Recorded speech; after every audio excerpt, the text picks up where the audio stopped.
السلام عليكم ورحمة الله تعالى وبركاته dhammaan salaamatiin sida wada dhantihiin magaca shirkina wuxuu ku saabsan yahay samaynta foomka foom qurux badan sidan oo kale mobiladaad ku isticmaali kartid sidoo kale aad ku isticmaali kartid laptop iyo wuxuu rabaa ha ahaado mid weyn mid yar ipad hadduu rabaa ha ahaado marka sidaa awgeed marka waxaan sameynaynaa dadka applicationada iyo website-yada sameeyo marka waxay idin noqon doontaa marka wax idinkaad ka faa'iidi doontaan hadduu alla idmo insha allah haddaba sidaa awgeed marka waxaan sameyn doonaa form qaabkani ah telefoonada sidaas ku noqonayo laptop-yadana sidaa ku noqon doona hadduu alla idmo insha allah haddaba waxaan sii gudagelaynaa waa cashirkeenii oo aan ku sameynayno formkani quruxda badan ee aad meesha ka aragtaan haddaba waxaan sameynaynaa hadduu alla idmo insha allah formkan markaan sii gudagalno sameynta formkani haddaba waxaan leenahay refresh halkan imo waxaan ku haysanaa halkan waa form file html file css iyo sawirkaasi halkan imo marka ugu horeysa waxaan sameynaynaa hadduu alla idmo insha allah waxaan ku xiriirinaynaa waa qaybtan ku xiriiri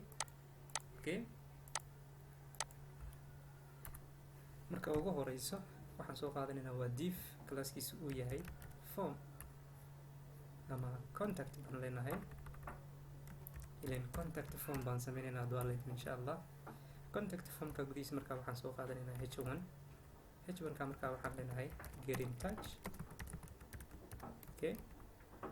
get in touch-ka hoostiisii marka waxaan soo qaadanaynaa formka ahaa form post baan soo qaadanaynaa haddaba waxaan soo gudagelaynaa waa formka gudihiisii waxaan soo qaadanaynaa waa paragraphka gudihiisa marka waxaan leenahay input text weyn waa midkan sidoo kale waxaan u baahannahay placeholder gudihiisa marka waxaan leenahay name halkaan imo waxaan koodi gelinaynaa waa paragraphkani paste baad leedahay ilaa 4 jeer oo kale kadibna waxaan soo qaadanaynaa midka ugu dambeeya waa inuu noqdaa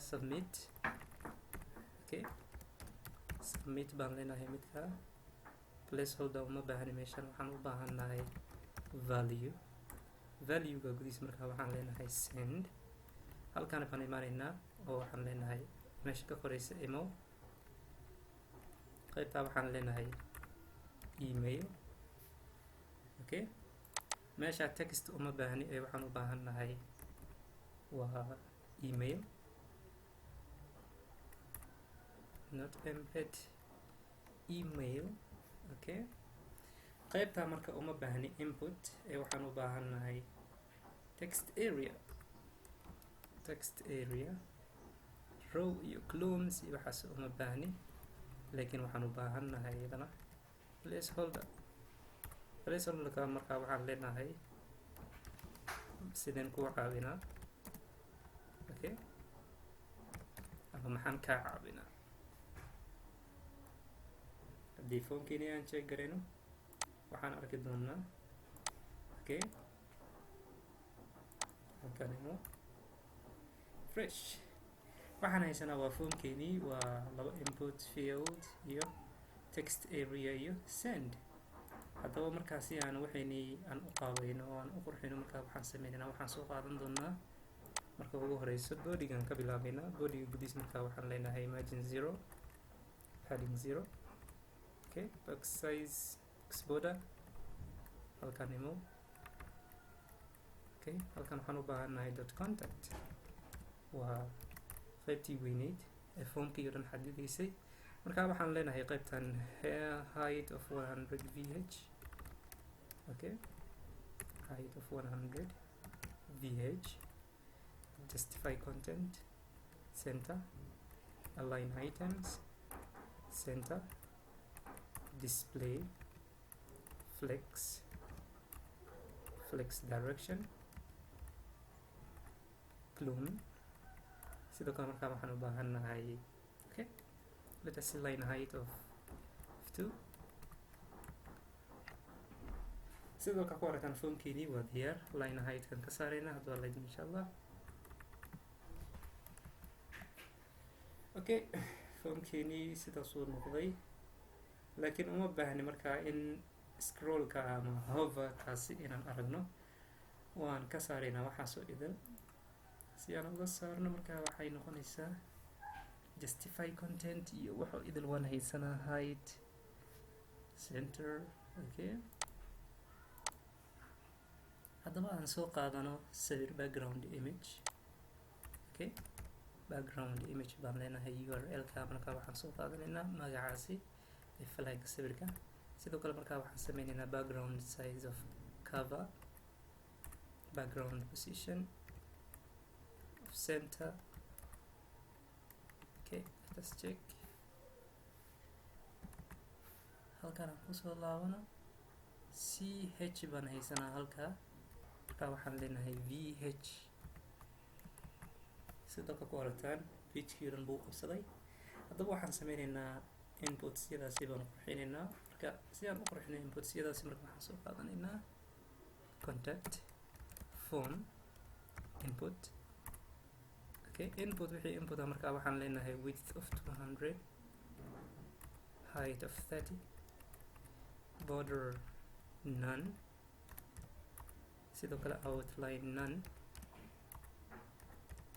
sidoo kale markaa waxaan leenahay okay background position, background color transparent.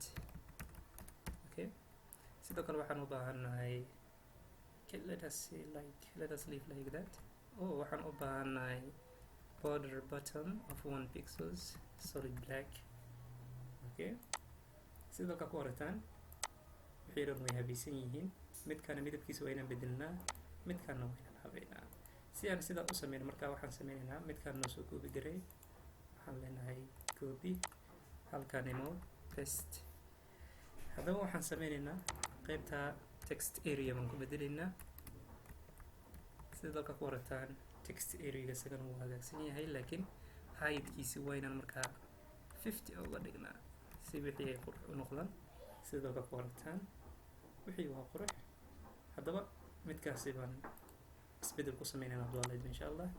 si aan isbedel ugu sameyno, sidoo kale midkaan copy noo soo leh. waxyaabahan oo idil uma baahni. okay input type-kaasi kadib hortiisa waxaad gelinaysaa bracketska. marka waxaad leedahay type.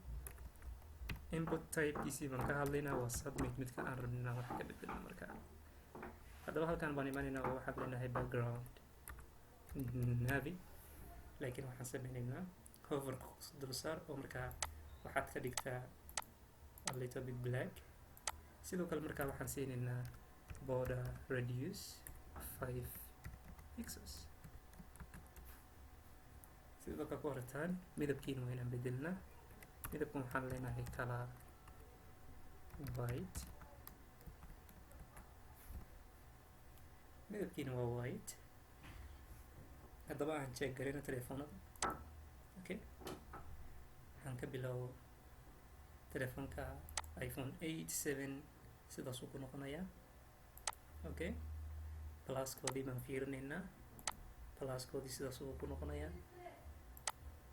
okay haddana aan check garayna Samsung Galaxy S5 sidaasuu ku noqonayaa. sidoo kale Galaxy Note 8 iyo 9 sidaasuu ku noqonayaa. sida dalka ku aragtaan wixii waa ay qaabaysan yihiin. mobilada sidaasuu ku noqonayaa. sidoo kale maaragtay laptopyada sidaasuu ku noqonayaa. waxaan rajeynayaa inaad wax ka faa'iideen. marka waxaan idin leeyahay sidaa iyo nabadgelyo.